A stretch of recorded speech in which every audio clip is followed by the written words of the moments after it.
And now, it's time for another Dice Tower review with Tom Vasel.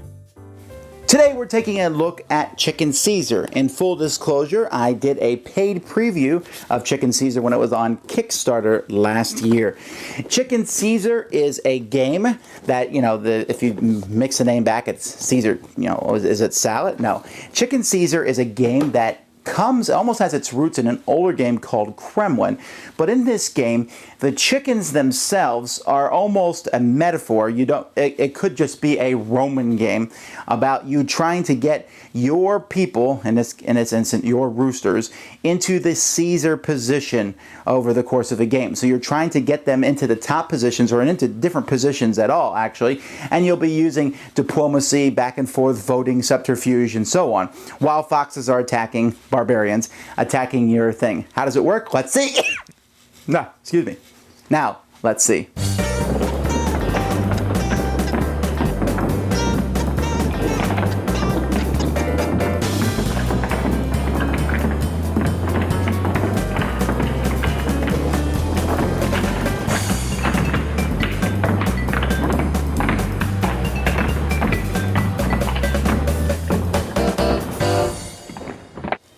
Let me give you just a quick overview of the game. Each player is going to have a certain amount of roosters. The number of roosters that you have, it depends on the number of players in the game. And then each rooster comes with a matching card. And you can see they're marked with Roman numerals, so you can differentiate, even though they all happen to have the same name. Lucius, Lucius, Lucius, Aquila, Aquila, Aquila, etc. But they do have different pictures and such. But you will differentiate them by the Roman numerals. At the beginning of the game, different roosters will be placed. People will take turns putting these roosters out here in the different spots, and then all the ones that don't get put out will be put down here in the bottom, able to move up later on. Now, each of these roosters is going to hold a specific job. As the course of the game goes by, roosters are going to either get killed, or they're going to get promoted, or they're going to retire, or what have you. That's going to leave spots open. Now, in the case of the top spot being open, people just move up. But if there's other spots open, and there's an opportunity for people to go up, and this especially matters for the consuls going up here to become the new Caesar, then voting will occur. Voting goes down here by you picking the rooster that you think, and if someone else agrees with you, that rooster automatically wins. But to pick your own when you're advancing, you have to pay a coin. So you're going to have to usually negotiate this coin, so they're called frumenti in this game. They're victory points, so you don't want to give them up too easily. You can nominate someone else's. And sometimes when these chickens or roosters will die, you will have to nominate them also, and the voting process is done the same way. Basically, I can pick one, someone else can pick a different one, and then the third person can pick between them, or so on and so forth. As you're voting, you will pass this giant token around. This is just to show who's voting. Now, why do you want these different positions? Well, being the Caesar is a big deal because you will get taxes every turn, money, frumenti. You also have the veto token where you can get rid of a point. The Aedile down here, these guys get to pick the taxes each turn, and they will do that down here. You can see here that taxes start on this, but the top Aedile, he can pick a new tax. Let's say he proposes that taxes go up to 4. Now, the second guy in the second position can agree with him, in which case his taxes do go up to 4. Or you can propose something different. Let's say he does 3. Then the third Aedile has to pick one of those two spots. So it's majority rules, and then that would be the new tax rate. The tax rate matters because all the Aediles will get that much money minus 1, and then the Caesar gets that much money. That's a big deal. But it also shows how many foxes or how many traders will come when the foxes show up, and that's done by the praetors here. They organize the defense. Now, this is a very interesting mechanic. Basically, you have a bunch of roosters, vigils. These guys are vigilant, they'll guard. Then you have traders, and you will take a certain number of traders depending on the taxes, because the higher the taxes, the more annoyed the roosters are. So let's say there's 4 of them, and then you will mix them with enough other cards so that you can fill in each of these spots, and these praetors will decide. They'll take the handful of traders and vigils, and they're going to decide which one of the spot each person goes to until they're all filled up. There's already one trader that's already on the board in this spot because no one likes tax collectors. At the end of each round, you'll be turning over these cards, and if there happens to be more traitors than vigilants, then one rooster is going to die for each traitor over the number of vigilants. So if there's 2 traitors, 1 person will die. If there's 3 traitors, then everybody's going to die. The consoles here, when people die, I guess I should actually start here. If you survive your turn in office, you're going to get a token that you will put on your rooster card to show that you survived that turn. And these tokens at the end of the game are the main way to get points. You get, the more you have of each type, the more points you get. Like, for example, if you have a whole pile of the Caesar tokens, you can get a lot of points. If you manage to have the Caesar token 5 times, that's 45 points. While if you have the console token 6 times, then that's 42 points. There's a whole chart here in the book that shows you how many points you get depending on how many times you have each symbol. If you die, you're not going to get those symbols, and you can only get each symbol once. So you will get extra symbols as the game goes by, but you won't be able to put them on your card because let's say I already got the ideal and this guy survived another turn. I'll just put this in my stash. At the end of the game, it's going to be worth 1, 2, or 3 points depending if it's bronze, silver, or gold. But I can put these on other roosters in a monument form. There's a phase in the game where, let's say, for example, this rooster here is dead. Gaius. And Gaius never really got any tokens. So I put a token here, and I also put some money there. I'm offering that money to the gods.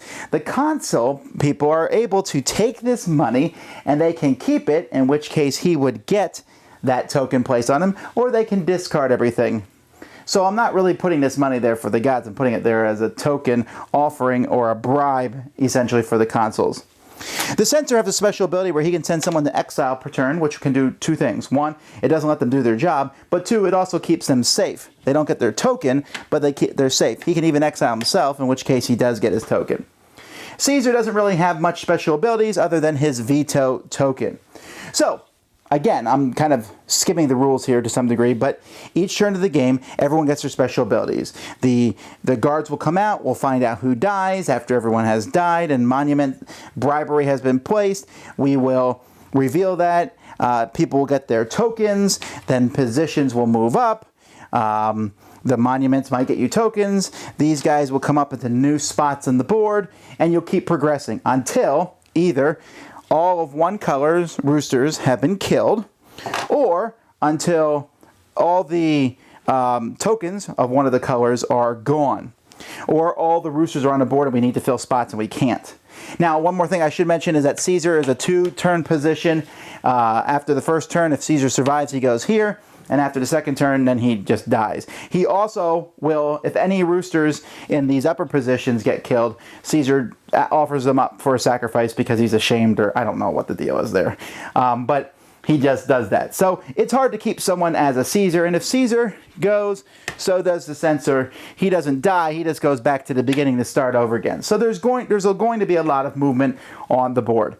At the end of the game, you get points for all the money you have, and then for groups of tokens that you have. Most points is the winner. Chicken Caesar is a good game. It's based on Kremlin, which I love, and it has some very well-designed rules. I like how the tax voting works. I think that's a very nice mechanic where the first guy picks one price, the second guy can either agree, in which case the price happens, or he can disagree, then the third guy splits. That's a really great mechanic, and I like that. In fact, I wouldn't mind seeing that in other games. Putting out the different traders and people for where the chickens will attack. I like that mechanic. The monument mechanic is a little weird, but it's thematic. And then, of course, the whole voting aspect is something I enjoy in a game. So there's a lot to like about this game. I can take or leave the theme. I would have been just as happy if this had been about Roman senators fighting it out as chickens. The rooster thing doesn't bother me, but at the same time, it doesn't really make the game that much better for me either.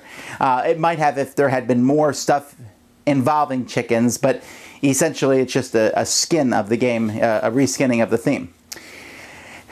The game could be better for me, I suppose, if it was more freewheeling and dealing. The game will play very differently depending on how bloodthirsty people are. There are games I've played where just the chickens just died. I mean, the board was wiped out practically every turn. High taxes, bring in the traders, we don't care, we're killing people, and it's become a very bloody game. While other games are very, very non-bloody. In fact, they're working together to stop the foxes from coming in at all.